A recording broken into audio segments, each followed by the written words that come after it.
friend of the show, G from the UK. Welcome back to Conversations with Peter Boghossian. How are you? I'm very good, thank you. And it's a pleasure to be back.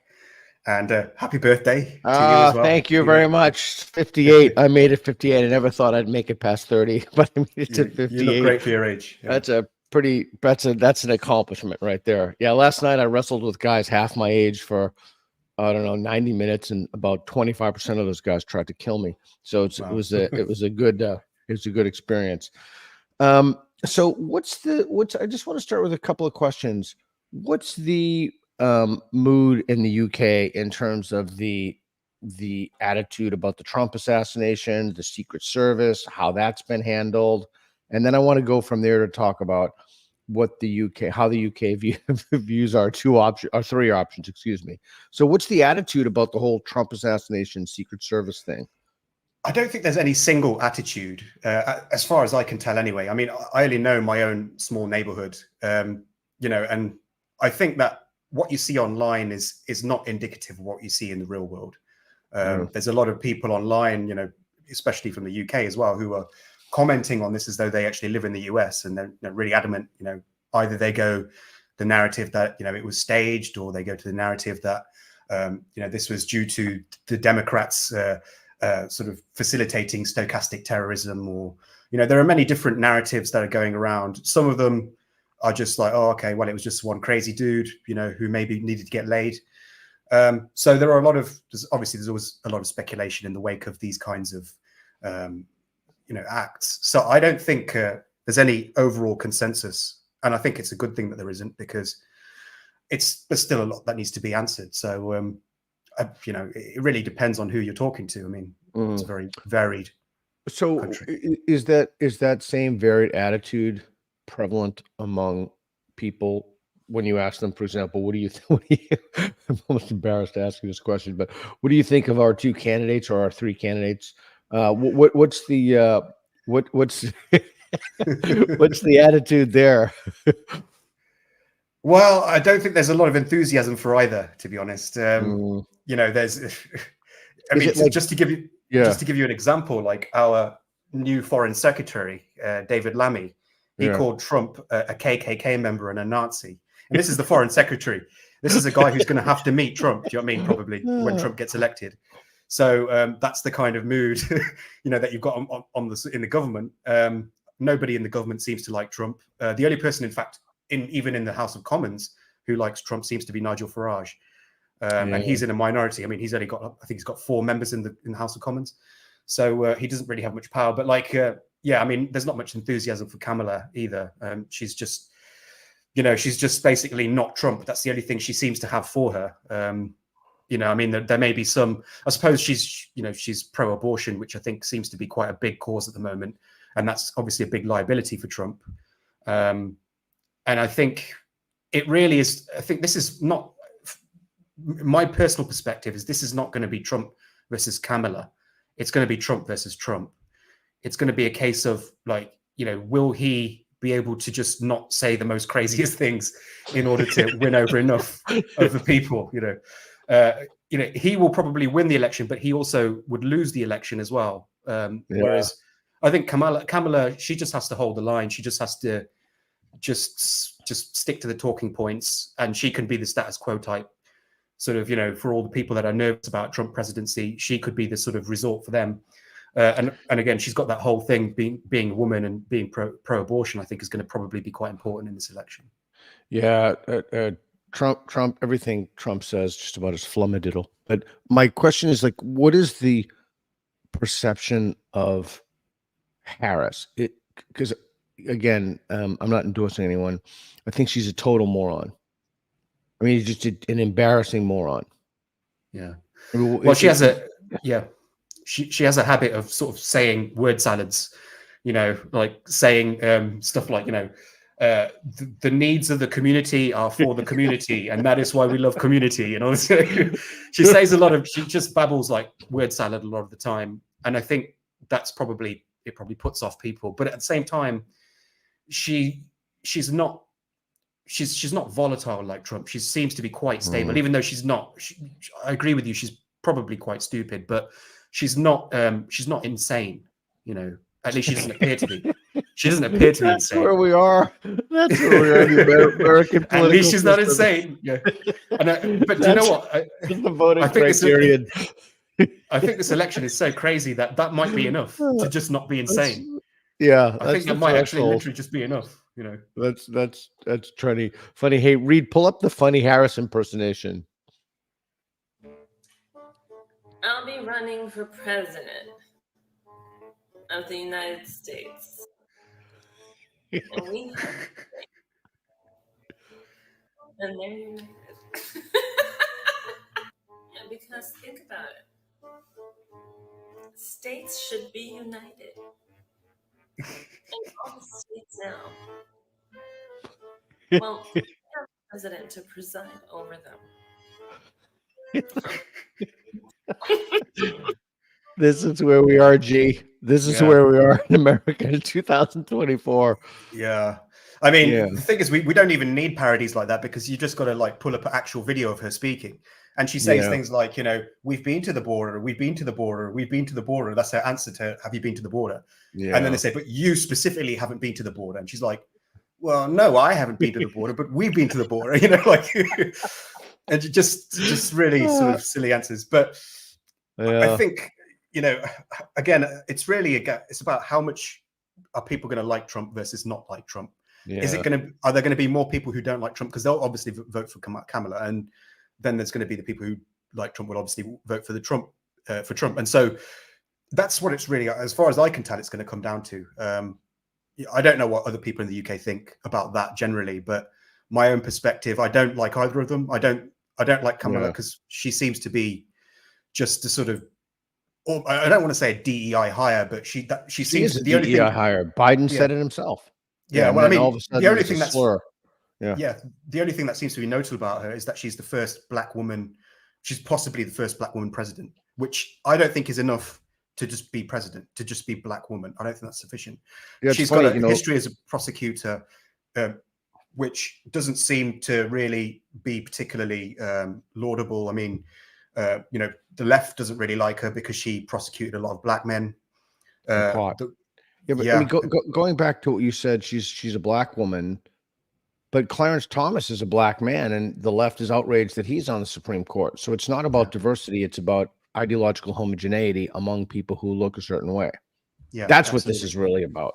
Yeah, agreed. Yeah. Okay, let's jump into what you and I love to talk about and think about and write about, which is rationality and reason. But before we do that, I have one more thing. So you tell me what you're writing about. You've been writing about Hamas a little bit. Are you comfortable talking about that if it's not published yet? Yes. It's going to be published in the next couple of days. I was actually going to send you an early copy, but then I thought I'll just talk about it instead. It's basically, at least that I'm not important enough. I'm sure you'll know enough about it anyway, so you'll be able to hold a conversation. Probably not. That's not my area, but yeah, go ahead. So tell us about it. So it's basically, it's about this new trend that we're seeing of this new kind of activism, where it really revolves around disrupting something. So it might be throwing soup over paintings. It might be spray painting, memorials like we saw last night, where the Columbus Memorial in Washington, D.C. was defaced. Yeah. Or it might be spray painting Stonehenge, which we also saw recently. Yeah. And, just blocking roads, occupying buildings, sort of just desecrating things that are considered sacred to people. And this is like a new form of protest. I don't think it's really happened much outside of the past sort of 5 years. It really started picking up. Well, to be honest, it started picking up about 2009 for reasons I'll go into, but it's gotten worse and it's gotten worse. And I think this year there have been more of these kinds of incidents than in any other year prior to that. We've seen a lot more of these, and it's all across the West. It's not just in the UK. It's in the US, obviously, as well, as you can see in that picture. It's in Australia. It's in Canada. It's in all the Western countries. You're seeing it in France as well. This new kind of protest where the whole goal is just to anger people, but not anger them about the cause, but to anger them about what the activists are actually doing. So it's like outrage mongering. And I've been wondering, why is this happening? Why are there so many protests like this? Why are so many people desecrating statues? Why are they throwing soup over paintings and spray painting landmarks and, graffitiing over war memorials and all of this stuff. Like, why is it happening? Yeah. And the answer that I've come to from my research is it really begins in 2009, like I was saying. So do you know if there's anything interesting about 2009? Any changes that happened around that time? Do you recognize? Do you remember?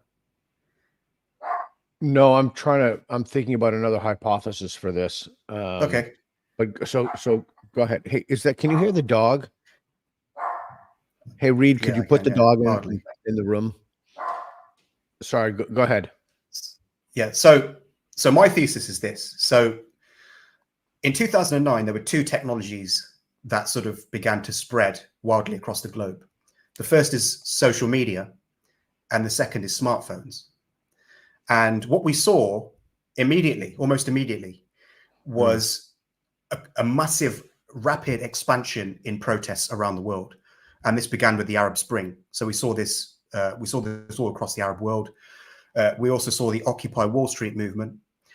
We saw the Me Too movement, the Women's March. We saw all of this stuff, the Black Lives Matter protests. We saw a lot of a massive sort of surge in protests. And I actually looked at some of the research because there has been research done on this. And there has actually been a huge increase in the size and number of protests since 2009. And these protests and these expansions have happened in countries that have a high human development index. So basically countries that have got good access to social media and smartphones. So that to me is a good enough sort of reason to suppose that these are being caused by the rapid expansion in sort of social media and smartphones. It makes sense when you think about it, because obviously if everybody has access to everybody else, then you can easily find people who are of a like mind, and you can protest, you can organize protests without having to have a centralized leader. Because if you recall to the civil rights movements of the 1960s, they needed to have a centralized leader, someone like Martin Luther King, who they could all rally around. And there would be a central committee, there would be a governing body that would organize the protests, that would sort of guide the protests, and that would negotiate on the protesters' behalf. So you don't have that so much with these newer protests. What you have a decentralized protest where everybody meets in these online communities. They're all of a like mind, because obviously there's this social media selection effects are occurring. And then what happens is they go out and they protest. And so that's how the nature of protests has changed in the past 15 years. But there's another thing to this. There's another angle to this, right? And that is that the protests haven't just gotten larger and more frequent. They've also become more extreme. And I think that this is also explained by social media and smartphones. And my argument, based on the research that I've done, is that what's happened is social media has allowed certain types of behavior to sort of spread and to get more traction. And it's allowed certain types of people to organize in ways that they weren't able to do so before. So there are, what I would describe is basically, if you look at the ways social media operates, generally the people that are most emotional, the most hysterical, the most negative, and this is all shown by studies, generally these kinds of people tend to get the most traction online.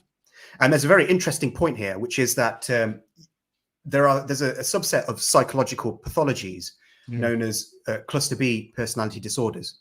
And the cluster B personality disorders are narcissistic personality disorder, histrionic personality disorder, borderline personality disorder, and antisocial personality disorder. And these four personality disorders, they're all grouped under cluster B, because these cluster B disorders are basically, they center around impulsivity, egocentrism, sort of difficulty deferring gratification.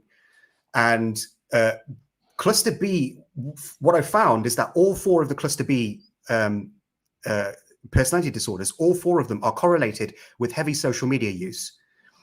And so and it makes sense, because cluster B personalities, they need validation. Yeah, they need validation. Cluster B personalities, they need attention and they need validation. And social media gives them a platform to get that attention and that validation.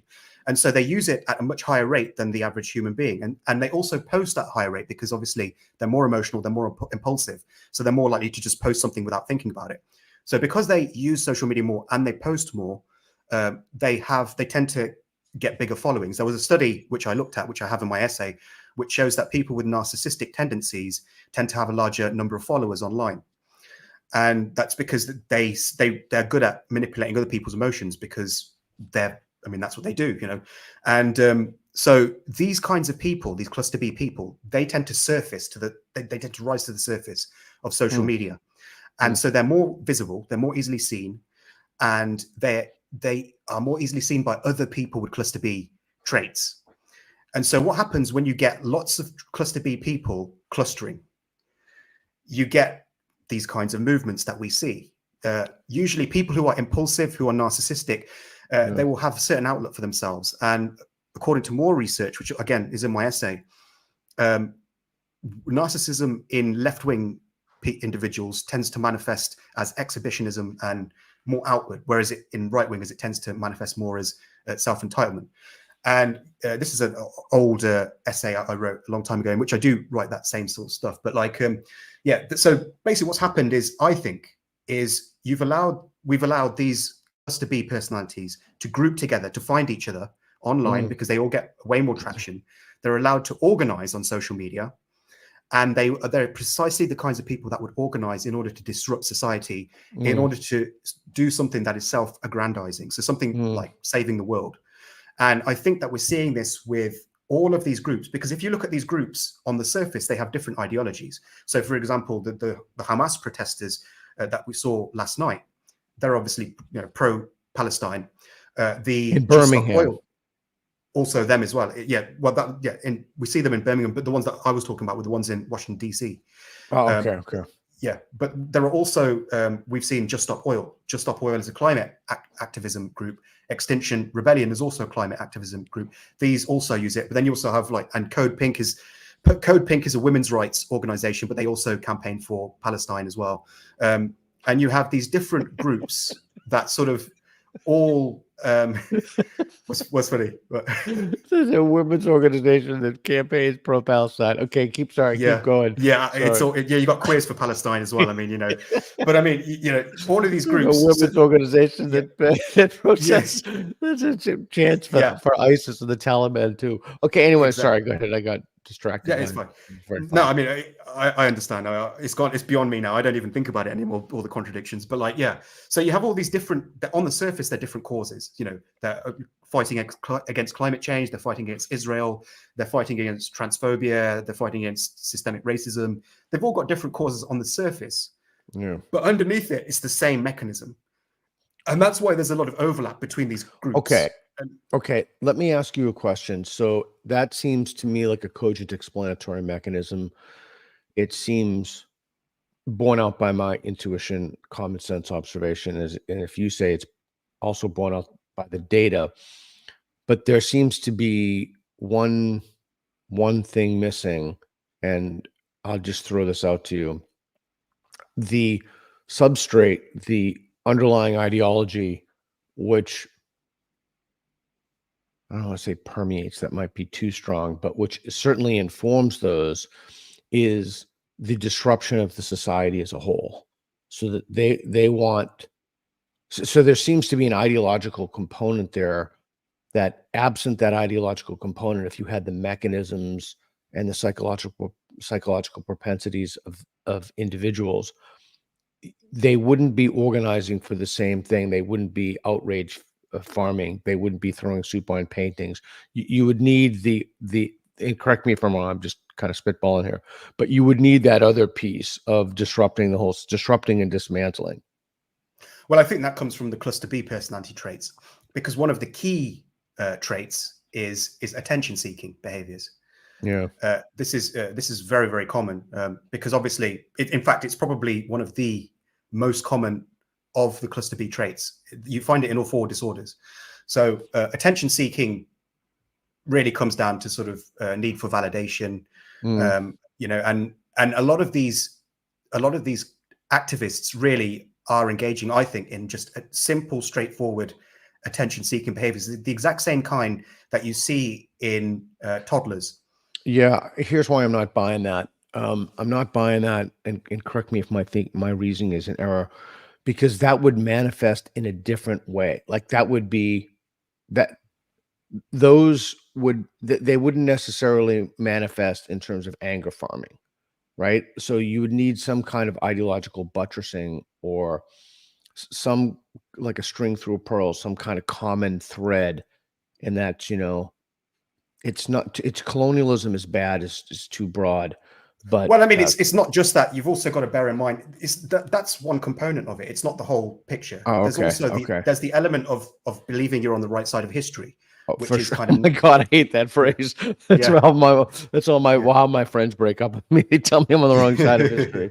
Okay, yeah. So okay, go ahead. Yeah. So that's also, to an extent, that's cluster B as well, because another facet that you find amongst cluster B people is catastrophization and narcissism, and this sense that the world is worse than it actually is. Like, they feel that there's this kind of struggle.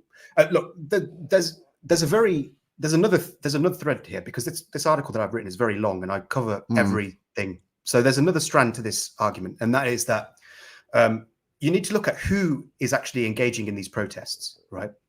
So the kinds of people that you would expect to be engaging in these kinds of protests, you would expect them to be possibly underprivileged if they were campaigning for trans rights or for Black Lives Matter. You might consider, you'd probably think that you'd see more Black people, more trans people amongst them. Rantipole youth. Yeah. Wild, reckless youth. Yeah. But what we're actually seeing is that the people that engage in these kinds of nuisance activism are not the kinds of people would expect. They tend to be relatively young. So they're usually between the ages of 18 and maybe 28 or something. They tend to be affluent, which is quite unusual. They tend to be very rich, because there was a study, I think it was done by the Washington Examiner. Where they found that the majority of the campus protests took place on low Pell universities, at low Pell, low acceptance rate universities. So, in other words, elite universities. And these are exclusive universities. These have high tuition fees. Only the rich can really afford to get there, either the rich or the extremely talented. So this is an indicator that the kinds of people that are engaging in these protests are a lot more affluent and a lot more privileged than the average human being. So you've got to ask yourself, why would privileged people protest? Right, that's a very interesting question, isn't it? Why would privileged people specifically? I have an answer to that, but go ahead. Yeah, please. Yeah. Okay, so my answer is really to look at the work of Eric Hoffer. So Eric Hoffer was a philosopher. He was a dockland worker. He was sort of around in the first half of the 20th century. And he wrote about mass movements and sort of why they form and how they form. And one of his key sort of arguments that he made, in fact, I'll try and find the quote, is he basically found that it wasn't really about privilege or not privilege. But what he wrote here, I've got the quote here. So he said in his book, The True Believer, which was written in 1951. So I'll read it out. He says, there is perhaps no more reliable indicator of a society's ripeness for a mass movement than the prevalence of unrelieved boredom. In almost all the descriptions of the periods preceding the rise of mass movements, there is reference to vast ennui. And in their earliest stages, mass movements are more likely to find sympathizers and support among the bored than among the exploited and oppressed. So that's the first part of it. So in other words, what he's saying is that if people don't have problems to solve, they become the problem. And typically this will involve by raging against the world. And then let me just read you another quote from him, from the same book. He says, passionate hatred can give meaning and purpose to an empty life. Thus, people haunted by the purposelessness of their lives try to find a new content, not only by dedicating themselves to a holy cause, but also by nursing a fanatical grievance. And one thing you find amongst the young and privileged is that they tend to lack struggles. They don't want for food or shelter. They have all of those things given to them. But at the same time, they don't have anything to fight for because they're young. They don't have families. They don't have wealth to protect. They don't have skin in the game of society. So they're in a precarious position where they have enough to be comfortable, but they don't have enough to be content. And so their mind starts wandering and they need to have something to fight against. in ways that the poorer youngsters don't, because the poorer youngsters have real struggles. They have stuff that they really need to fight against. They need to put food on the table at the end of every day. The more privileged students don't. And so their minds begin to wander, and they have the luxury to do so. And they go out there looking for something to fight for and to fight against.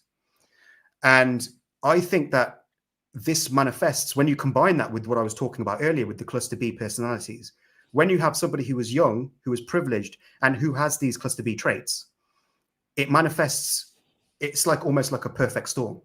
And it's basically, the answer to all of these is to find some kind of historical struggle to be part of, to be the hero of the story, and to try to disrupt society and get as much attention on yourself, get the limelight on yourself as the hero of the story. Because you've got to bear in mind that a lot of these people, they need others to believe it too. They can't just believe it themselves. Exactly. For them, in order for their LARP, and it is a LARP, and we'll get into this again in the future, but it's a live action role play. These, like we saw in with the campus protests, we saw how they were talking about humanitarian aid when they needed sandwiches because they were a little bit peckish. Right. They were calling it humanitarian aid, and when they occupied a building, they were calling it liberating the building. Yep. And they were making for their own hunger strike. For their own hunger strike. Exactly, a hunger strike. But then they would have a DoorDash at the end of the day. So it was like they were basically role playing, and they were the Palestinians, and the university administrators were the Israelis, and so it was like a weird role play. But the thing is, they want you to believe it as well, because in order for them to believe it, they need you to believe it. And so they're eager to convince others that they are on the right side of history, and that they're fighting against this tyrannical system or whatever it is. And in order to do that, they have to make a spectacle out of it, I think. So they have to be pretty loud. They have to be boisterous. They have to make a lot of noise, because interesting. It's the only way that they're going to get other people to validate their delusion. If it's just them in their living room, they're not going to get any validation, and they're not going to feel it themselves. So they need spectators, and that's what allows them to have this sort of this fearlessness with which they just go out there and desecrate things. They know that they're causing outrage, and obviously they might think that they are doing this for some kind of rational reason. They probably think, outrage spreads faster than rational discourse, so if we just outrage the population, they'll listen to us. But the thing is, they can't be doing this rationally, because if they were rational, they would be looking at the results, the fruits of their nuisance activism, and they would find that most people actually disagree with their methods, even if they agree with their causes. And so I don't buy the explanation that these people are doing this for rational reasons, that they're going out there because they know that it's going to go viral, and that will give them a big sort of boost, and just allow everybody to see the destruction of the climate, or what's going on in Gaza. It's not going to improve any awareness of it in itself. I don't think the problem is awareness at all. And I think that the mistake that these people make is in assuming that the problem is in awareness. It's not awareness. Everybody knows that climate change, or at least that pollution, is bad. Everybody knows that genocide or whatever is bad. Everybody knows that you shouldn't be, that injustice is bad. We don't need to be told these things, because we learn these things in primary school, right? The issue, and what they don't understand, is that the real issue is actually finding a solution. It's not spreading awareness. Exactly. Do you know what I mean? Yeah. And they would know this if they were rational. If they were rational, they would know this. But because they don't care about actually solving the problem, what they care about is self-aggrandizement. And that's why they continue doing these counterproductive actions, even though it's hurting their cause. And it's hurting their cause. You can see support for them falling. Just Stop Oil, support for them has just completely collapsed because of what they did to Stonehenge, and because of what they've done to other landmarks. So obviously they don't care about the cause. If they did, they wouldn't be doing this. Yeah, that's fascinating. I think that, God, that's so interesting to me.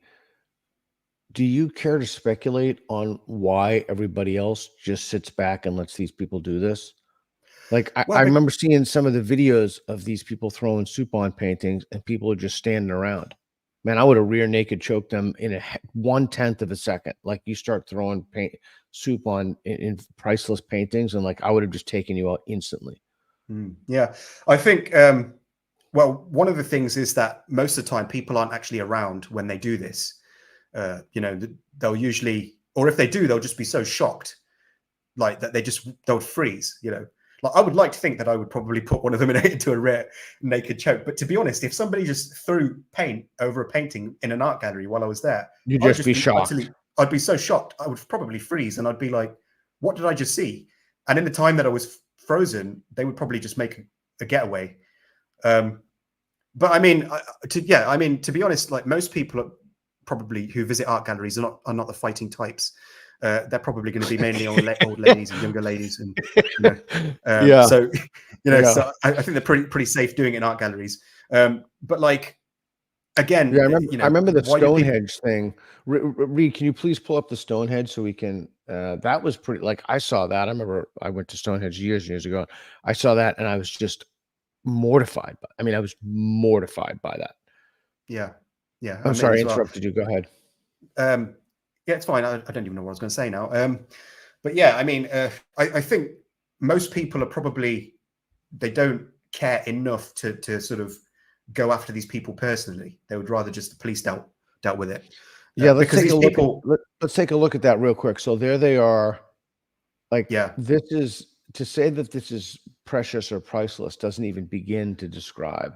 And there's that person trying to push them away. God, that is just horrifying. And they did it on the summer solstice as well, which is essentially the day in which everybody's eyes are on Stonehenge, because it's, you know, it's basically a kind of sundial. It's a very primitive sundial, and it's one of the oldest landmarks in the entirety of the United Kingdom, and so it's almost sacred, and a lot of people were absolutely infuriated, and that's why they did it, because they knew it was going to get this reaction. But I mean, if they were rational people, they would know that angering people by desecrating something sacred is not going to win them over. It's not going to get them to your cause, you know, because now everybody hates Just Stop Oil. And when recently Just Stop Oil was 5 members of Just Stop Oil were sentenced to between 4 and 5 years in prison, which is the largest sentence of any non-violent protest in the United Kingdom's history. So it's the longest sentence. I think I think they should try that in the Islamic world in Mecca to protest oil sales. I think that'd be great to try to desecrate that, and we'll see what happens. Yeah, like if they're really serious about it, then that's what they should do. Yeah, absolutely. Well, I mean, I always say that I don't believe that these groups really oppose fascism. They only oppose fascism or conservatism when it comes from white people. When it comes to fascism by brown people, they're usually supportive of it. You know, because these same groups, a lot of these same groups are pro-Hamas, and Hamas is a fascist organization. It's not a liberation movement. It's not a movement that simply wants its people to be free of Israel.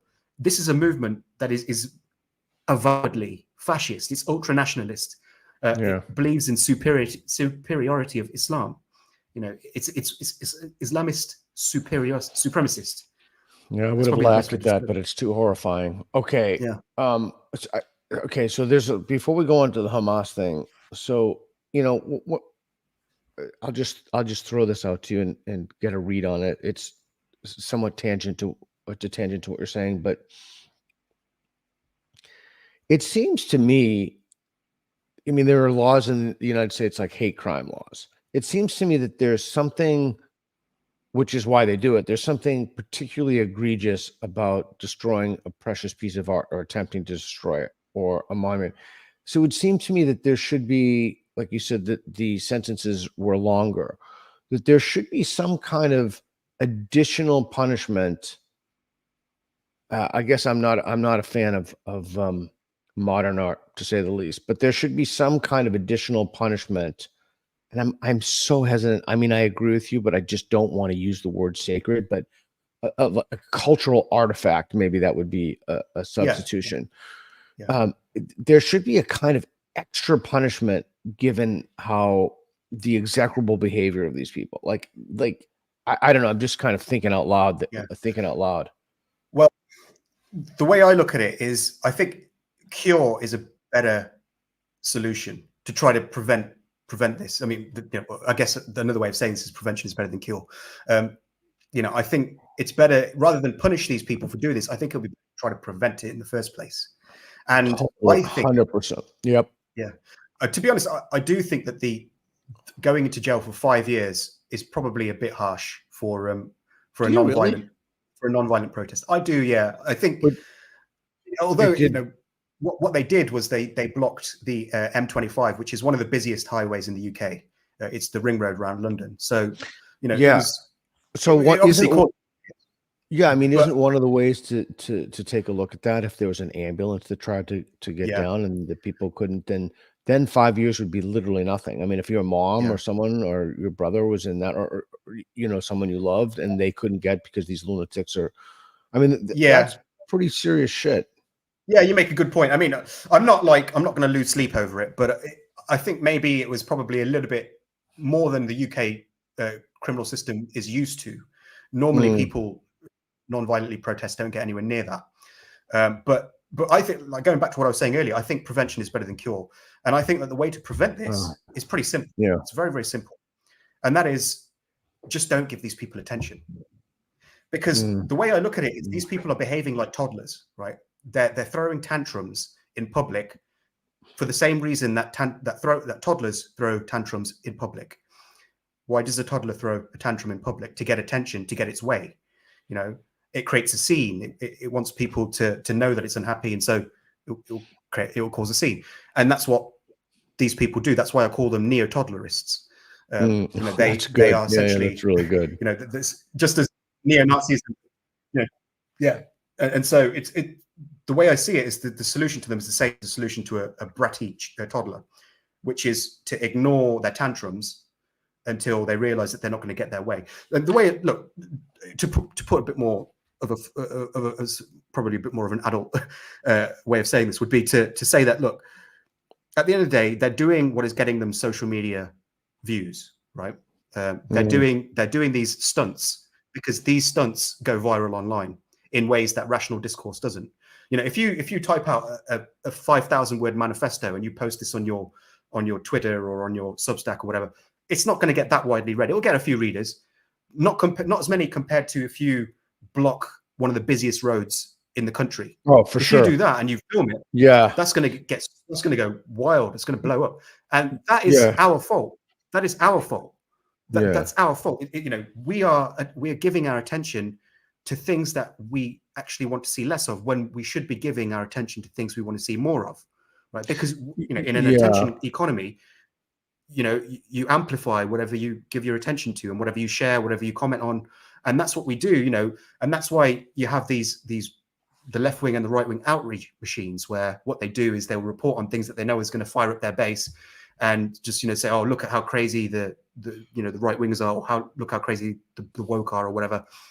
And so it's actually the right wingers, I think, who spread these neo-toddlerist videos more than the left, because they react to it angrily. You know, so Fox News right. So three things. One, there, just on that point, there was something, I think it was like Libs of TikTok they did get someone fired, canceled from, was it Home Depot, Reed? Because I got a lot of shit for commenting on that. I got a lot of shit about it. Yeah. That's just right-wing cancel culture. Like, that's just so the mechanisms are in place that just different sides are. Yeah, neo-toddlers, great terms. We have a super chat, but I want to say two other things. So you have to have a consistency in the consistent application of principles. Helen Pluckrose does some wonderful work on that. Brilliant. You know, when you say don't publicize these people, that's right. That there was a movement a while ago, I don't know what happened to it, but to not publish the names of if someone assassinates or attempts to assassinate someone, you just don't publish their name. So they don't get, you know, when you look at the literature on violence, and Matt Thornton has some great stuff about this in the Book of Violence and the Gift of Violence, etc. One of the things they talk about, which I thought you were going to talk about, was that it's almost impossible, at least in this country, and I'm betting in your country pretty soon too, because of your, I don't even know what the adjective would be, idiotic immigration policy with illegals coming in. And Matt Goodwin and Eric Kaufman have great stuff on that. But you want to limit access to, like, firearms. So it's easy with firearms because you just search people as they come in the museum. What the hell are you going to do about soup? What are you gonna do? Search everybody for soup in the museum? Like you're gonna post a guard in the restaurant and make sure no one leaves with soup. So I mean, it's not like it's far more difficult in things like this to limit access. Yeah. Yeah. All right. We have a super chat. Read, pull that up. This is from Sam Getty Smith for £10. It's a perfect storm of normal culture grows and more permissive in young people exposed to the most idea pathogens ever. That's Gad Sad's term. Less cultural immunity. Peter, what's it like being on the wrong side of geography? Yeah. You have a comment on that? Yeah, well, I mean, I don't think the idea pathogens things begins with Gad Saad. I think that's Richard Dawkins. He popularized it recently. I should have said that. Yeah. I also wrote about it actually in 2017. So I beat Gad by 3 years. Oh, but I mean, I've always regarded ideas as pathogens. I've always regarded them as kind of parasitic entities, because they do act a lot like Toxoplasma gondii, which is. I mean, you'll probably be familiar with it. Most people are familiar with it. It's quite a famous parasite. But yeah, I mean, that's essentially what it does. And yeah, I mean, I do agree that, yes, young people are being exposed to these idea pathogens. But I think, again, it comes down to, like, why are these people being infected with idea pathogens? And the reason, I think, is that they need purpose. They need, that's also part of it. Yeah, the social media is obviously a vector. But like, why is it so easy for people to be infected with these idea pathogens? And I think the underlying reason is a lack of purpose, because again, this is happening in the developed countries. This is happening amongst the privileged demographics. It's not happening amongst people who are struggling. And so what we're seeing people trying to find some purpose and meaning instead of what they had, which was essentially just laying around with all their basic needs met. Most of them have all their basic needs met. They don't have to, hunt or farm for their food. They can just go to the grocery store and pick up whatever they want to eat at any time. There's no struggle there. There's nothing to sort of, fight against. And I think that's a very important point. It's a point that really goes back to Durkheim. I don't know if you know much about Emil Durkheim, but he was, so he's the founder of the field of sociology. And during the onset of the Industrial Revolution, he found that there was a massive spike in suicides after the Industrial Revolution. And he began to ask himself, like, why would this occur? Surely it would, people's lives are getting easier. It would actually be, there would be fewer suicides, but it was the other way around. And he attributed this to a loss of purpose and meaning. And he found that the struggles that people had before the Industrial Revolution actually filled their days with a sense of accomplishment. They felt a sense of accomplishment at the end of each day because they were always moving towards some goal. And they were, they had a basic sort of relationship with the earth where they kind of had a goal that they knew that they had to sort of fulfill, which was they had to put food on the table for themselves and for their families. And the struggle to do that kept them occupied. But with the Industrial Revolution, obviously they lost that. Yeah. So a few things there. I'm sure this is going to get me in trouble with a lot of people, but that's okay at this point. I'm beyond that. I read a piece a while ago. I think it was an opinion piece in a medical journal that claimed that fibromyalgia, don't know how familiar you are with that.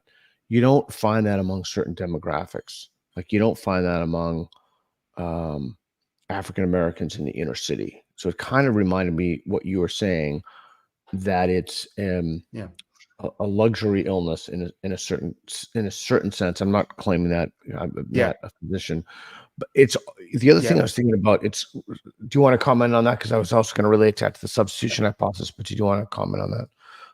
Just a quick one. Yeah, I've actually written about this.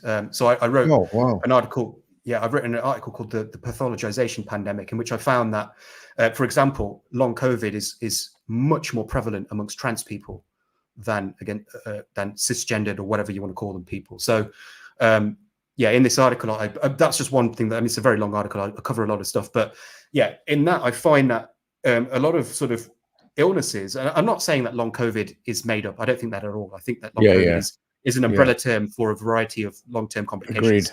Agreed. From COVID, autoimmune and all that kind of stuff. But what I found is that there's a lot of evidence that there was people that were presenting to hospitals, and this is a huge study that was in Nature magazine. There's a large proportion of people that presented to the hospital with long COVID symptoms, but they had no serum COVID antibodies. So they had no COVID antibodies in their blood, which means they didn't have COVID. So they were presenting to hospital with long COVID symptoms without having COVID. And then I found another study. I found another study which found that one of the strongest predictors of long COVID was in fact not having COVID. Well, I mean, that was one of the predictors, but another predictor was to have had psychological issues such as anxiety or depression before the pandemic. So people who were prone to mood disorders before the pandemic were more likely to have long COVID after the pandemic. And so what I found, my hypothesis is that a lot of people are mistaking their own personal issues with long COVID. They were reading about long COVID, and long COVID says you lack energy, you feel glum or whatever. And they were thinking, oh, I feel glum, I lack energy, I must have long COVID. And so there's this pattern recognition thing going on. And this has happened throughout history. I mean, it's not just with long COVID, but long COVID was an example that I used. And so I think what you were just saying there, I think that's dead on. I think that's what people are doing, is that they are pathologizing a lot of their issues. And I think this is also causing people to feel more helpless because they feel like their problems aren't under their own control.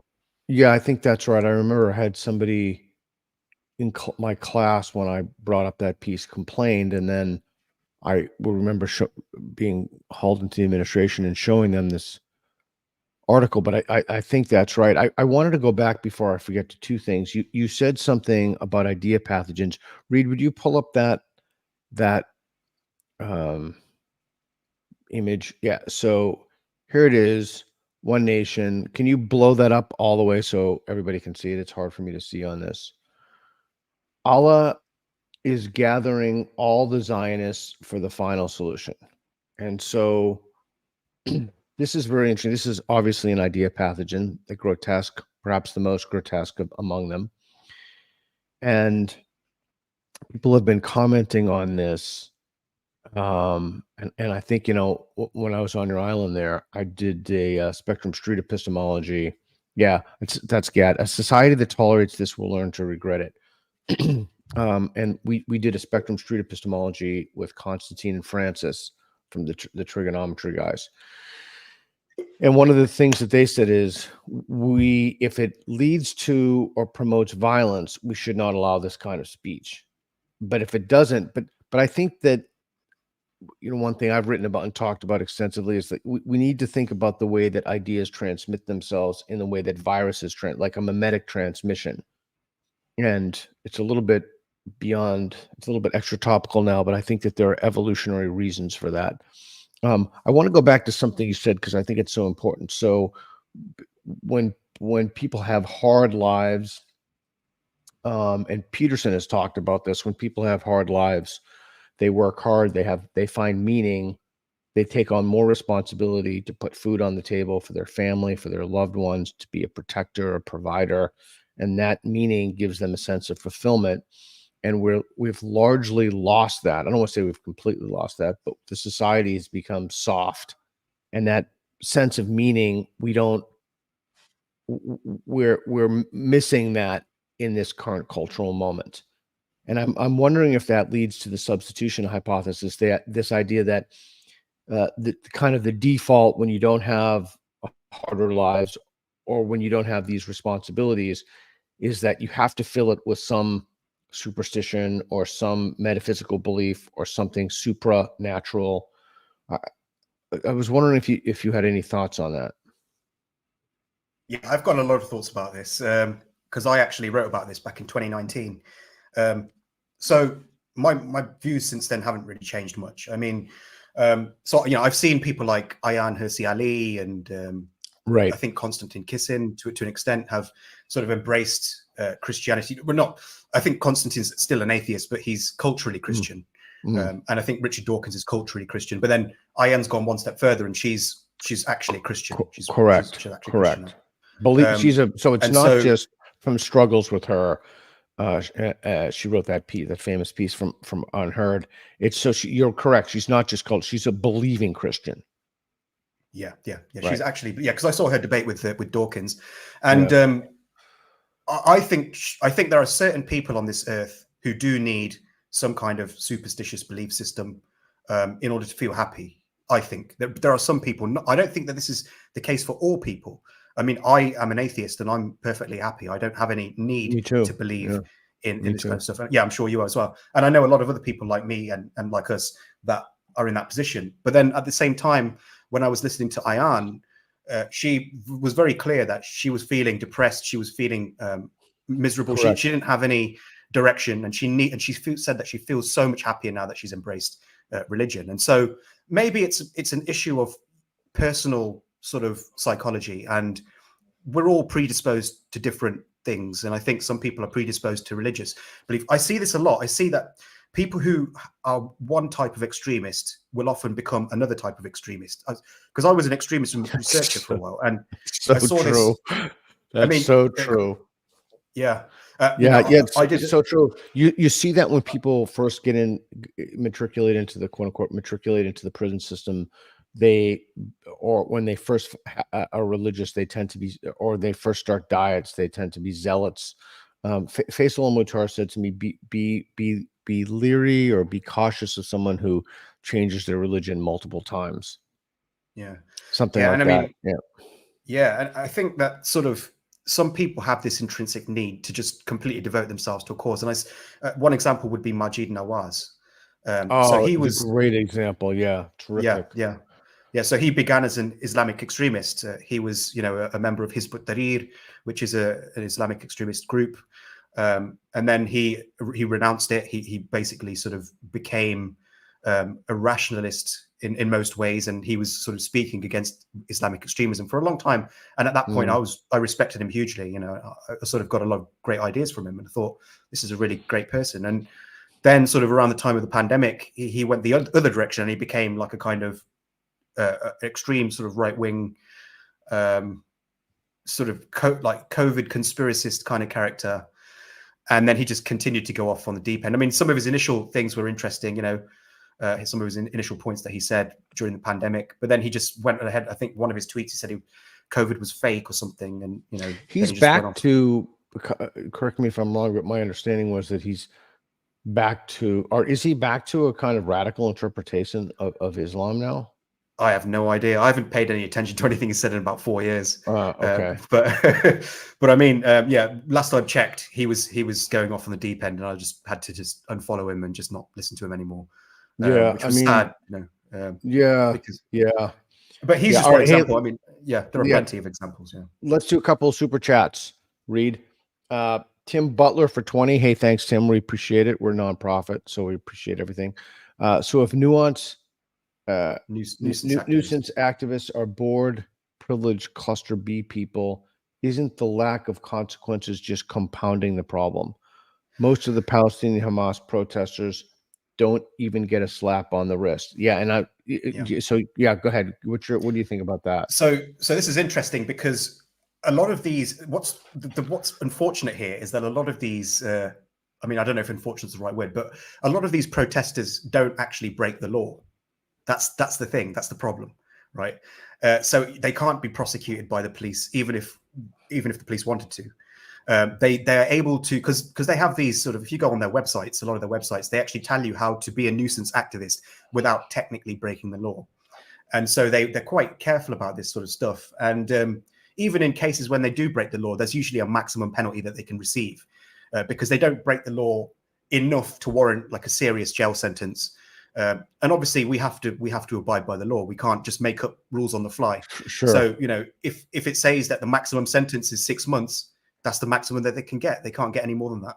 And on top of that, a lot of these people, it's even hard to even work out who they are because they usually cover their faces. They operate in big groups, and they usually operate during protests, like where lots of other things are going on. So people don't always have enough to convict them in order to incriminate them. So there's a lot of legal issues in actually punishing these people. I mean, I would love it if these people actually did get a serious punishment, because I think that these people shouldn't be doing what they're doing. I think it's bad for everybody, including for themselves. I think it's bad for their cause. but we also have to bear in mind the actual ins and outs of the legal system.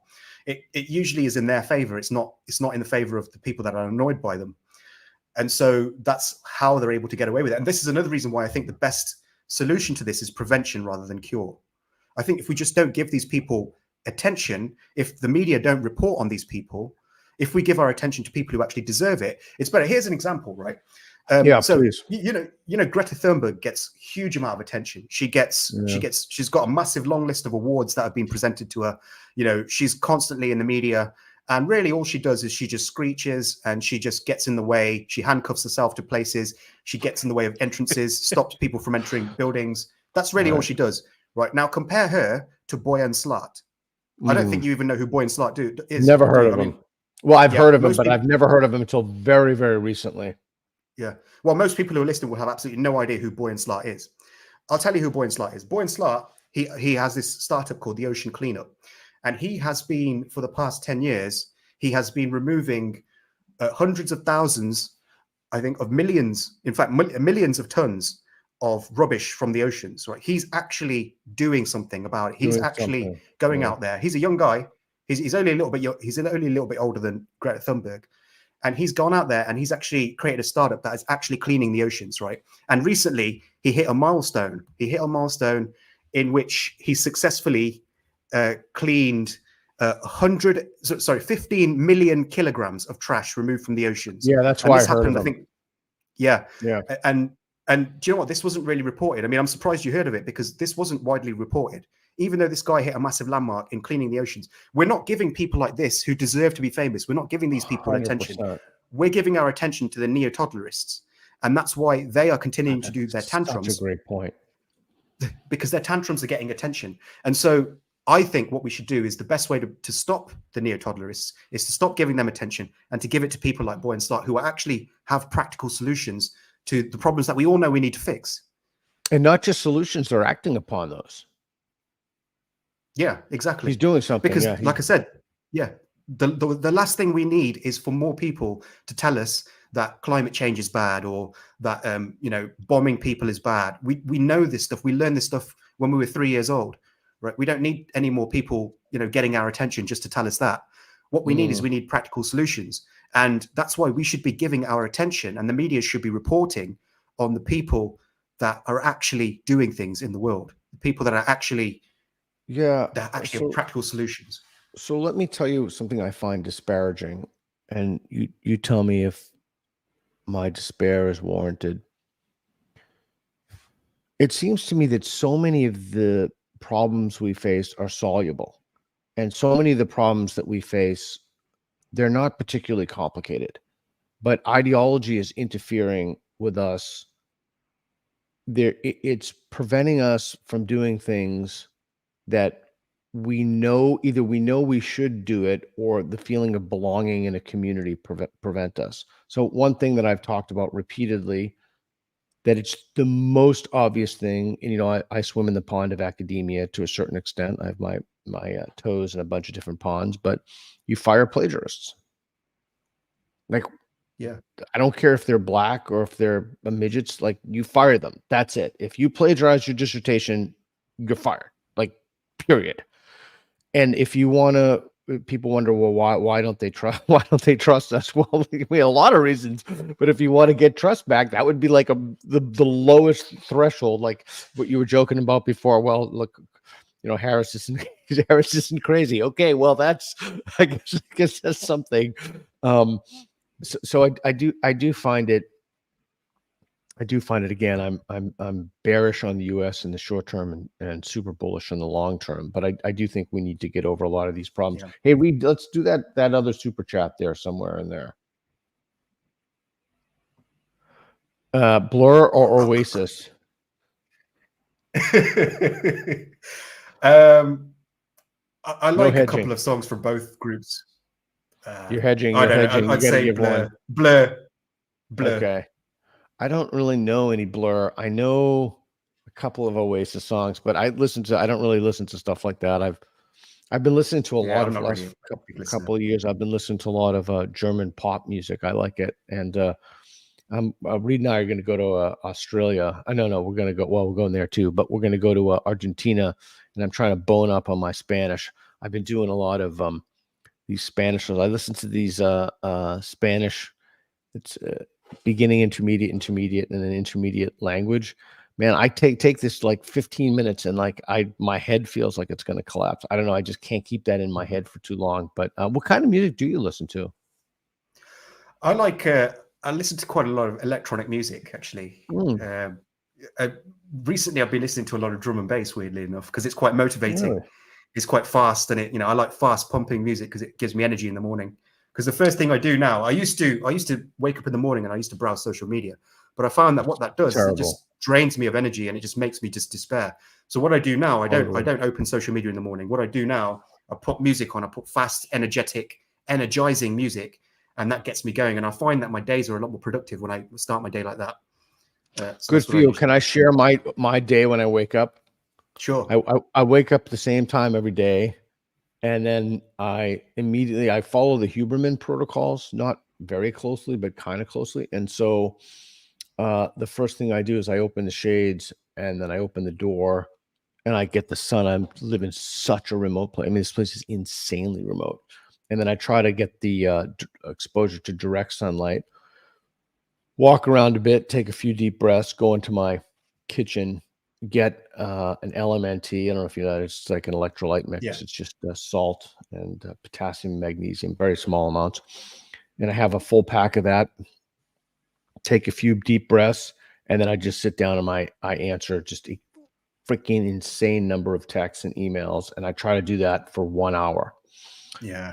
And I intermittent fast, so I usually don't eat until almost never eat until noon, unless I like have an hour. Like if I have to eat, I try to end at 8 p.m. But if I end at 9, then I just carry it over an extra hour. But anyway, I found those Huberman protocols. Oh, and then no caffeine. So I'm drinking caffeine, oat milk. My life improves very significantly once I gave up dairy. Like I lost weight. It felt great. It was killing me. But yeah, one thing you can do that I would suggest is just super easy to do, and it made a huge difference for me, like crazy difference, is no caffeine until 90 minutes after you wake up. I know it sounds so. Yeah, it sounds so stupid. Andrew Huberman, it's such a small thing. Exactly. Yeah, it sounds so stupid because it's such a small thing. Well, what's 90 minutes? And I will admit to you, in full disclosure, it was very difficult because I was used to waking up, pumping coffee, and then zinging awake. But yeah, try that. Let me know how it goes for you. I mean, it's a very interesting thing. Yeah, I normally don't have coffee until sort of the early afternoon anyway. I usually have a cup of tea in the morning with creatine in it. And then I have a cup of coffee with collagen. Great. Oh, yeah. What do you do? 5 milligrams of creatine? Yeah, 5 milligrams. Yeah. I would highly. That's Huberman recommends. A lot of people who are in that supplement game recommend that, and it's supposedly it's an incredibly well tested compound substance. Yeah, and it has profound cognitive benefits, and it's pretty inexpensive too. Apparently, Again, I just I don't know the mechanisms behind any of this stuff. I just look to see what the consensus is among people who do. And creatine, vitamin D is another one. I did take that for a while. Yeah, I didn't really find any. But anyway, before we go to the next topic. You know, the one thing that I have done more than anything that has benefited me in my life, even more than looking up the meanings of words or the roots of words, it's something that I can tell you, but in my experience, about 1/1000th of a percentage of people will do it, even though they know it's good for them or they can't fathom it's good for them. I'm going to tell you what it is, and you're going to think it's either insane or what have you, but it's truly the most important thing I've ever done in my whole life. Not tap from exhaustion. Wrestle with people and just don't quit when you're tired. Just let them beat you up.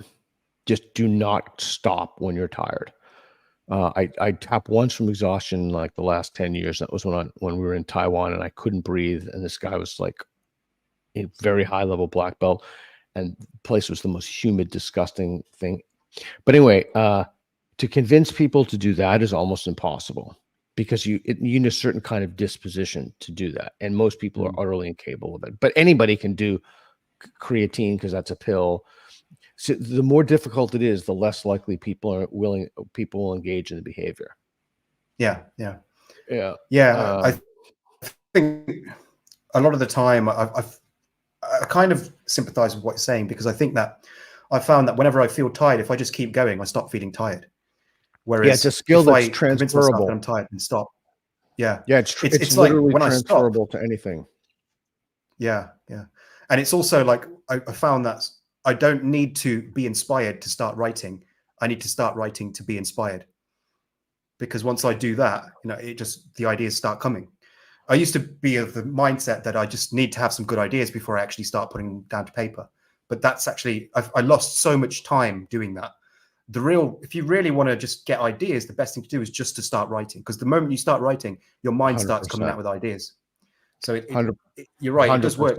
Yeah, it applies to a lot of things. Yeah, and I'll paste. So I'm currently writing my next book, and I'm going to finish up my last one, and I'm writing to this. So I did this album right now. This band, Temple of Thieves, but it just puts me in a really good headspace. Anyway, okay. So next topic. So one of the things that you mentioned that I'd like to talk about, and again, I have no expertise in this area at all. You mentioned Hamas and Hamas's fascism and some of the work and you've done on that. Are you comfortable commenting on that? Yeah, so I haven't worked on Hamas personally. I worked on another Islamic group, which was Al-Muhajirun. So recently, a guy called Anjem Chowdhury, who's basically probably the most famous Islamist in the UK, he was found guilty of terror offences, and he's likely going to spend the rest of his life in jail.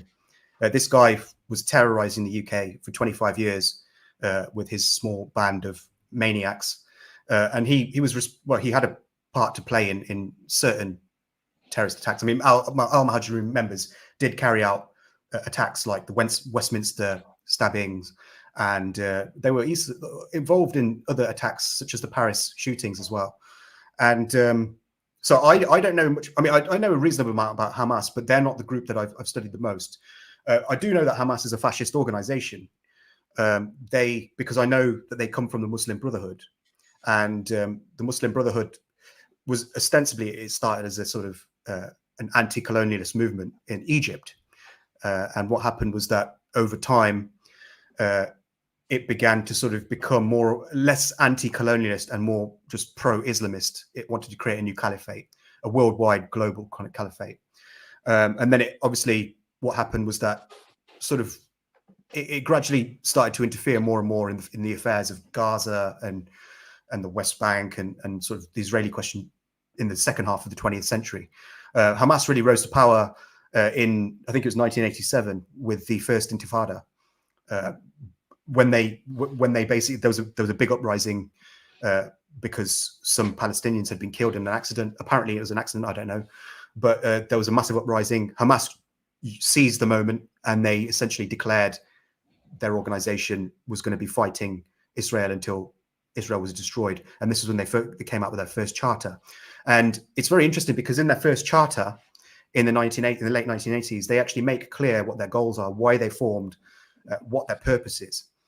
And there's no two ways about it. If you read the original charter, they make clear that they just want to wipe out all Jews. It's not just anti-Israel. It's not just we just want to be free. We don't want Israel to oppress us anymore. We just want to be able to live our lives. It's nothing like that. Nothing what the modern left tells us it is. It's in fact just we want to annihilate all Jews. Basically, we want to annihilate them. We want to completely clear all of Palestine of Jewish people, and they've basically been pretty much doing what they say they want to do since then, as far as they can do it. The only thing that's been stopping them has been technology. They just didn't have the technology to do the kinds of things they wanted. Throughout the 19, yeah, because they get their philosophy from Sayyid Qutb, and Qutb was a member of the Muslim Brotherhood, and I know this because Al-Muhajirun also get their philosophy, and so do Al Qaeda, and so do ISIS, and so do Boko Haram, so do Al Shabaab, and all these other groups. They all get their philosophy from Sayyid Qutb. And he was a member of the Muslim Brotherhood, and he was the guy who basically said that it's okay to use suicide bombings, it's okay to use terrorist tactics to further the cause of Islam, because the way he described it is that the world is in Jahiliyyah, which means that it's not an Islamic world. It's pre-Islam. Like true Islam has not yet touched the surface of the world. And so the laws truly that terrifying. Yeah. And so the laws that apply that are governed, because there are laws in the Hadith and in the Sunnah and in the Quran, which basically say that you can't kill certain people in certain ways. You know, there are rules. There are rules for war, basically, and basically, Sayyid Qutb said you don't need to listen to any of that. He said you don't need to listen to any of that because those rules are for an Islamic world, and that we don't live in an Islamic world. So you can do whatever you want. Basically, there are no rules. You can kill whoever you want. You can excommunicate whoever you want. You can break the rules of Islam to further the cause of Islam. And this is the philosophy that Al-Qaeda and ISIS and Hamas and all these other groups abide by. And so that's why these groups are so ruthless, because, you know, yes, if you look at verse 9:5 and the sword verses in the Quran, it will say, you know, strike the head of the neck of the disbeliever and all that kind of stuff. Yes, it does say that stuff. So yeah, there is a sort of violence in there, but it does also have peaceful verses in there where it says you shouldn't kill innocent people. Yeah, but that's in the earlier part of the Quran. Those are in the Meccan verses. The Medinan verses are the violent ones, and they supersede the Meccan ones. But there are also, and very few people know that.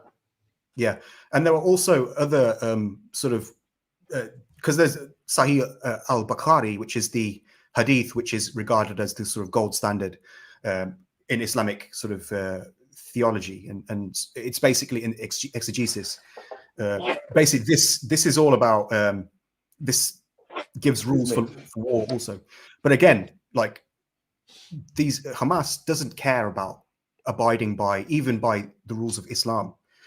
Its first and foremost goal is to eradicate Israel and Jews by any means possible. Yeah. So they don't care about mass casualties, civilians, killing civilians. None of that matters. They don't even care about killing Muslim civilians. That's why they use human shields, because under the philosophy that they operate under, that doesn't matter. It doesn't matter if innocent Muslims die. So that's why they're happy to use their own civilians as human shields. You know, against the teachings. So that's so horrifying that people won't believe that. And I'm going to come back to the second. So let's look at the slogan of Hamas.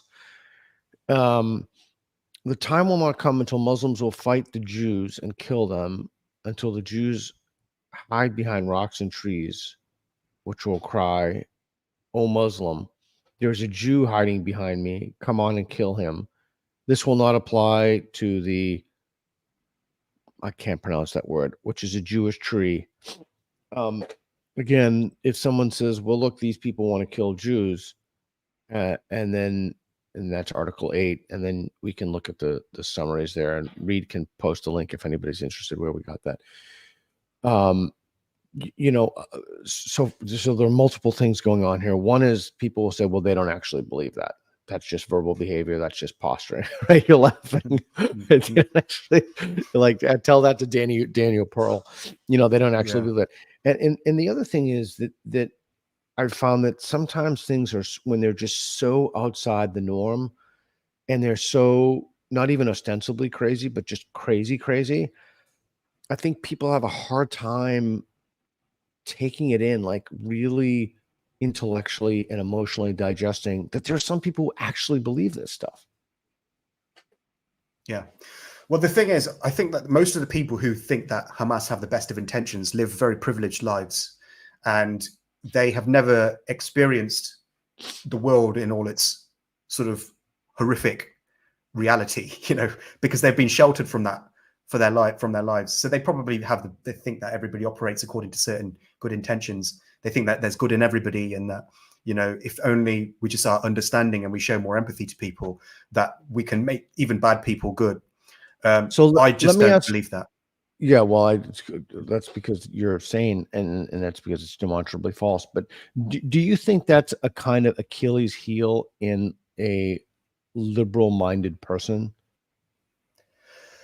Is to think, yeah, well, I mean, because it seems to me that more conservative types of people, and I'm not just talking about an American or Anglosphere context, just more conservative in general, religious conservative, etc., they're more likely to believe that other people actually believe what they say they believe than people with strong liberal impulses. Do you think that's accurate? Yeah, because I think that the founding sort of principle of conservatism is risk aversion.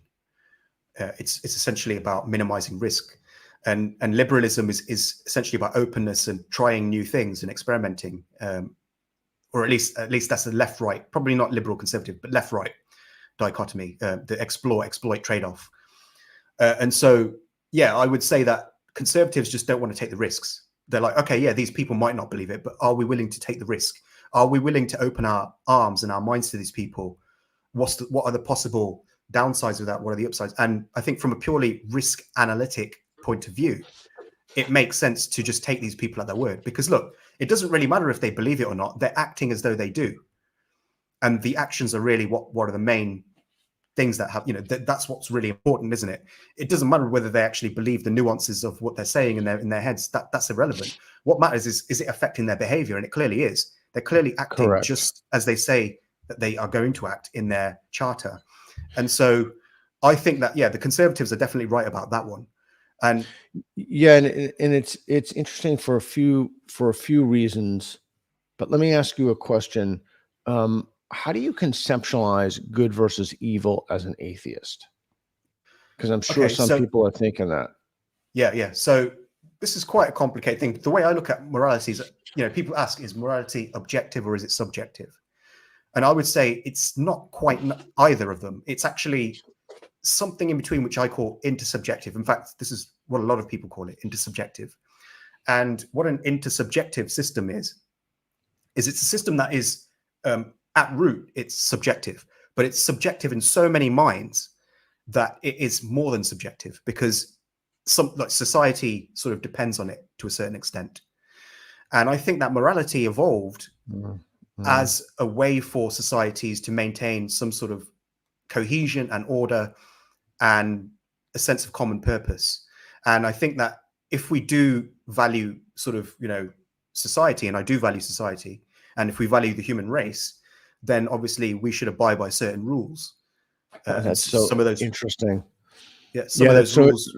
So interesting. I'm going to make I'm going to say something very weird, but so on your island, there's a show. I'm a science fiction fanatic, and every night I watch like 20 minutes of science fiction TV, and I have ever since I can remember. But there was a show called Blake's 7. Yeah. Oh my God, do you remember that? No, yeah. No. I really? I used to love science fiction. I watched Blake 7. I watched Space 1999. I watched Doctor Who. The old Doctor Who. Well, I didn't know that. Anyway, there was I'm just rewatching that now, and it gives me it fills me with such pleasure. I can't even possibly tell you. It's so wonderful. It's a great show. Almost nobody would ever watch it, but there was an episode in I think episode 9, maybe season 1 of Blake 7, in which they're talking to this guy who is the president, and he says it's more important to be civil than it is to know true things, because being civil helps. I'm paraphrasing, obviously. Being civil helps society to cohere, but being true does not. Being true can, basically rip society apart. So I think that there's something profound in that observation. That was written, by the way, by Terry Nation, who was this. He wrote Doctor Who. Creator of the Daleks. Yeah. Ooh, very good. I am even more impressed with you now, son. That's a really esoteric piece of knowledge you have there. That's pretty good. Yeah, I have lots of useless information in my head. Okay, so good versus evil is like atheist. Is that something? I mean, I'm sure you had to have been asked about that. Yeah, well, I don't use the words good and evil really. I mean, I probably have used them by accident, just out of force of habit. Evil. I try not to use them. Because I don't think they explain anything. Like the word evil, it's dismissive in a sense, because the way I describe evil as a word is that it is a description masquerading as an explanation. So people will say, why did he do it? Oh, because he's evil. End of question. Yeah. It ends inquiry. I think that's right. Although I conceptualize it a little different. I conceptualize evil as you need to import a metaphysics for that. Yeah. I like Nietzsche's conception of, the switching from bad to evils with the birth of Christ. Well, Christopher Hitchens was an atheist, and he had an idea of evil. Like his conception of evil was what he called the surplus value of cruelty. So when you are more cruel than you need to be, basically, that was how he described evil. So it was, essentially, he's using the Marxist term of surplus value. He was a Marxist, weirdly enough. But like, he was saying that, it was anything more than what you need to, any more cruelty than you need, essentially. And I could sort of, I would call that sadism, but I can understand why people might say that it's evil, because for all intents and purposes, it's pretty much the same thing as what we would popularly understand as evil. But I tend to use terms like cruelty and sadism more than I would use the terms like evil, because I just don't think it's as explanatory. Yeah, they're more descriptive, and they don't masquerade as having explanatory power. Yeah, that's it. Yeah. Well, sadism is kind of, it can be a kind of explanation, because some people actually are sadists. They derive sexual pleasure from hurting other people. So that's kind of an explanation. Yeah, I just retweeted this video. I'm just so disheartened that people like this guy. I don't even want to say his name. I'm sure you know who he is. He's an influencer with a lot of followers. I just tweeted this today. He's basically took a video of himself beating a 14-year-old girl before raping her. Oh. And this is like a male model. I have more than one friend whose son is into this guy. Again, I don't want to say his name, but I'll tell you off air. You know who it is. I'm actually kind of agreeing implicitly with you by not saying his name, in the same way that I don't think we should publish the names of shooters. We need to give these people as little attention as possible. We're also, just parenthetically, we have an SSE, a Spectrum Street Epistemology, about atheism and morality with the guy from Adam, from the Stitch and Adam show. So we'll do that. We haven't done. We should read. Next time we go to the island, we should go to we should go to Birmingham and do some street epistemology up there. Yeah, that'd be fun. Be great. Yeah. I'm a big fan of your street epistemology. Thanks. Yeah. It's Sitch, not Stitch. Okay, yeah, and so we should totally do that. And we should visit our friend Carl Benjamin in Swindon over there. Had one of the best breakfasts I've ever had over there. It's just interesting. Okay, cool. So we have just like 5 minutes left. If anybody has any questions or super chats from G, friend of the show, just let us know, post it, and we can go over those. So what do you So I have a couple of things. Are you bullish or bearish on the UK short, medium, and long term? I don't know. I really don't know. I wish I could give you a good answer, but I don't know, because at the moment there's reasons to be optimistic and there's reasons to be pessimistic. I would say that we have real problems with multiculturalism in the UK at the moment. And there's also problems with atomization, with polarization. But on the other hand, as I've said to you before, I think that the tide is turning against wokeism. I think it's now acceptable to talk about immigration now in ways that it wasn't 5 years ago. And I think that the Overton window has moved ever more towards the anti-woke position. And I think that we can have conversations that we simply couldn't have a few years ago. So I think generally in that respect, I think things are looking up, but it's going to be hard. I'm not sure if it's going to be possible to completely undo the damage that's already been done. We've already imported a lot of people into the UK that hate British values. So crazy to me. And whether these people, are able to sort of, whether their children and their children's children change their view and actually become much more aligned with the UK's values remains to be seen. I'm hopeful in that respect. I think that they're sort of the cultures that they've come from will eventually fade in time. I think that sort of, the kinds of Arab cultures that we see now, especially around sort of Hamas and that kind of stuff, I think that that's kind of going to fade. We're already seeing it fade in places like Saudi Arabia, where we see as countries become wealthier and more educated, we see Islamism dwindle a bit more and more. Even in Pakistan now as well, Islamism is gradually sort of decaying. and countries gradually becoming more secular. So That's I'm hopeful that, I'm hopeful in seeing it, as long as I think the sort of human development index increases gradually, I think the old ways of thinking will phase out. The old sort of superstitious Manichaean Islamic ways of thinking will sort of gradually be replaced with consumerism, like has happened everywhere else. So I don't know. We'll see what happens. I do say that terrorism will be finished. I'd say that terrorism. Sorry, Karen. No, go ahead. Go ahead. I interrupted. I was just going to say that I think that terrorism is not going to be stopped by guns and bombs, but by ordinary shopping. Yeah. I used to think that I wanted to publish an article about this years ago, but never got around to it. That instead of sanctions, we need reverse sanctions.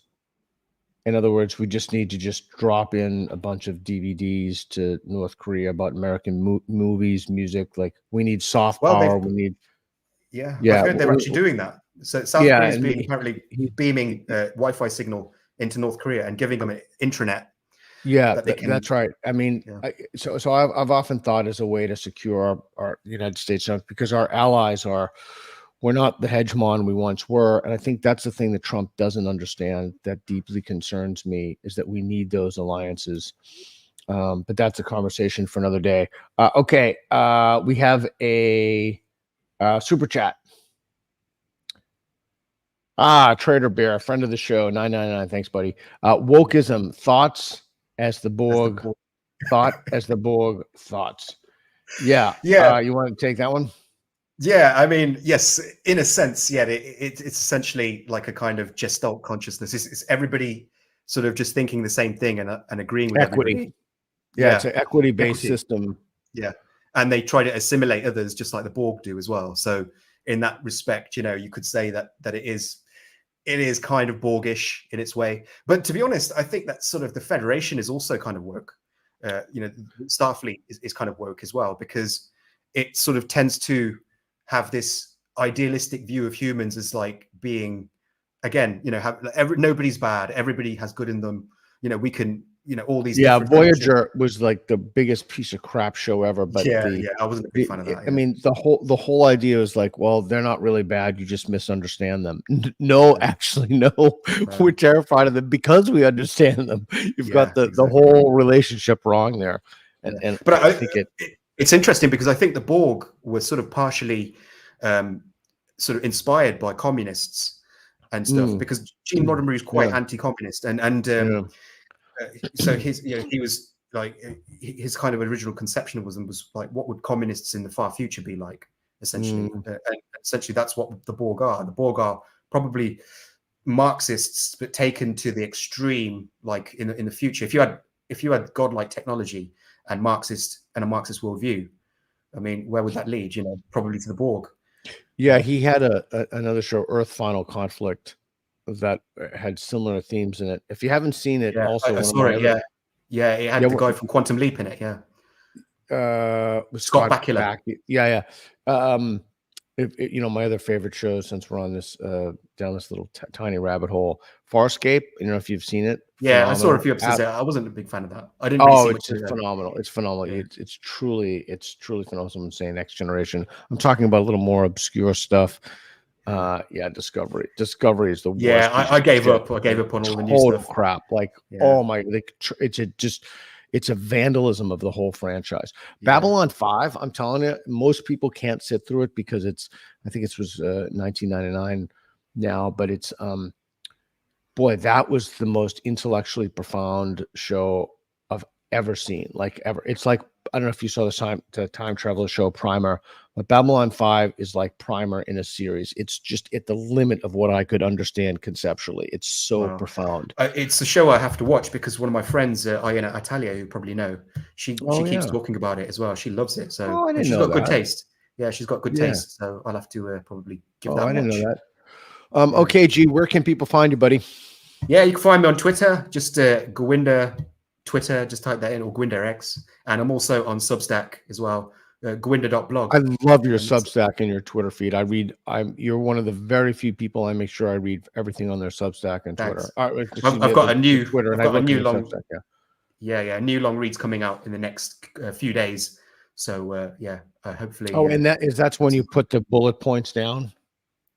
And I have I have a little surprise for you. It's going to come out, not just for you, but I have a little surprise that Reed's working on now. I think you'll get a kick out of it. It's tongue in cheek, something that we're putting out pretty soon. I think it's really funny, but we'll see. Okay. Substack and X or Twitter. And man, you're all over the place. You're doing a lot of good stuff. Really trying to make the world more sane. Appreciate that. Thanks. Yeah, I appreciate it. And likewise with you as well. You're doing some great stuff. You're doing a lot more than I am at the moment. So, well, we're working. Extra kudos to you. Yeah. I got this book proposal that's really, boy, it's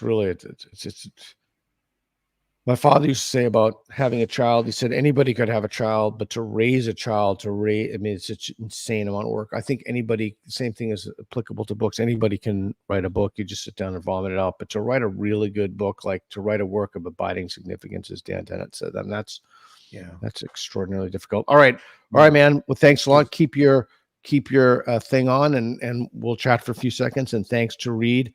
Thanks for everybody for tuning in. We appreciate it. We'll have G back on, good friend of the show. Cool. Thank you for watching. Everything we do is under the umbrella of the National Progress Alliance, nationalprogressalliance.org. It's a nonprofit, independent 501c3. Your generous donations keep us going and keep fueling content like this. So please help us out. Make a donation. We very much appreciate it. Thank you.